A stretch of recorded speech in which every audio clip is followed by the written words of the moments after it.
Bapak Ibu Saudara yang dikasihi Tuhan, salam sejahtera di dalam Tuhan Yesus Kristus.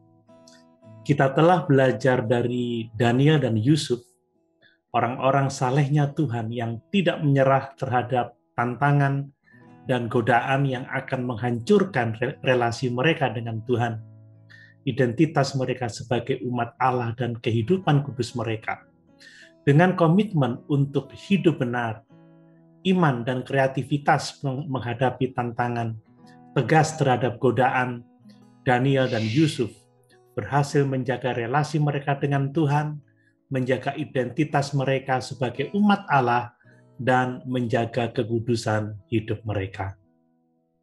Selanjutnya, mari kita belajar dari seorang tokoh perjanjian baru, yaitu Rasul Paulus. Bapak Ibu Saudara yang dikasihi Tuhan, Rasul Paulus adalah seorang yang tetap setia menjadi pemberita Injil sekalipun ia banyak menderita dan dipenjarakan.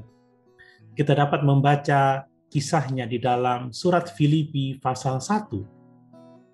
Dari ayat-ayat Filipi pasal 1, kita melihat beberapa kunci dari keberhasilan Rasul Paulus tetap setia memberitakan Injil.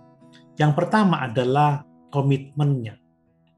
Rasul Paulus memiliki komitmen yang kuat untuk memuliakan Kristus, baik dalam hidupnya maupun dalam matinya. Rasul Paulus, dia berkomitmen untuk hidup bagi Kristus. Dalam Filipi pasal 1 ayat 19-20, Rasul Paulus menuliskan, "Karena aku tahu bahwa kesudahan semuanya ini ialah keselamatanku oleh doamu dan pertolongan Roh Yesus Kristus. Sebab yang sangat kurindukan dan kuharapkan ialah bahwa aku dalam segala hal tidak akan beroleh malu, melainkan seperti sedia kala, demikian pun sekarang Kristus dimuliakan di dalam tubuhku, baik oleh hidupku maupun oleh matiku." Yang kedua, Rasul Paulus, dia memiliki perspektif yang benar terhadap penderitaan dan tantangan yang dihadapinya.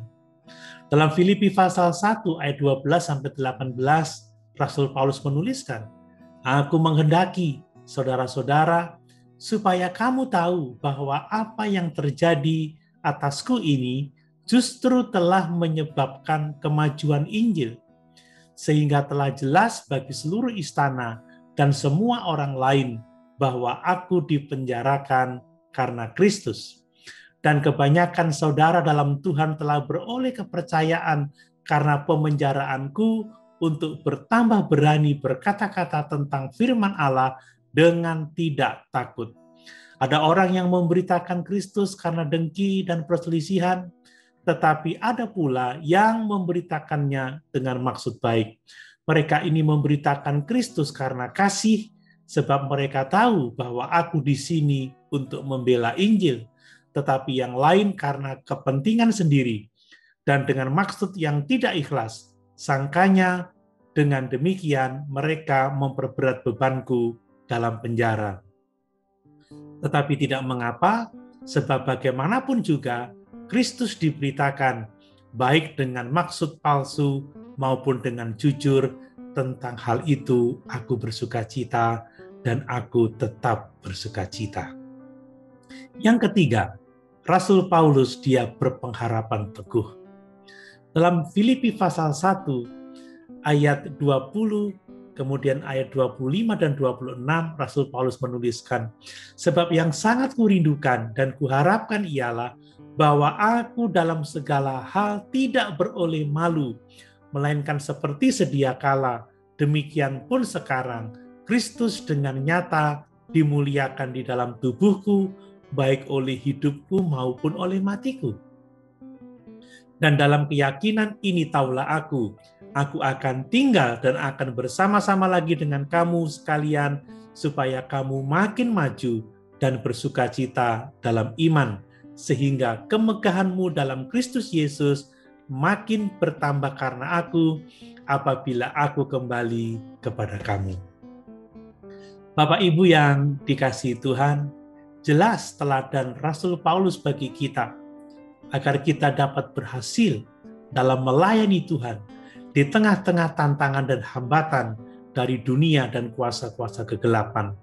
Kita harus berkomitmen untuk memuliakan Kristus melalui kehidupan kita, bahkan melalui kematian kita.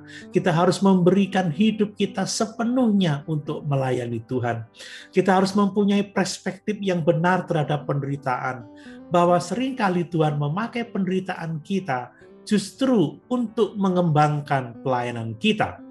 Dan kita harus berpegang teguh pada Tuhan, bahwa melalui pelayanan kita, ada jiwa-jiwa dijangkau dan dimenangkan, nama Tuhan dipuji dan dipermuliakan. Mari kita semangat untuk Tuhan. Kita tidak mau menyerah menghadapi tantangan, bahkan hambatan dalam pelayanan.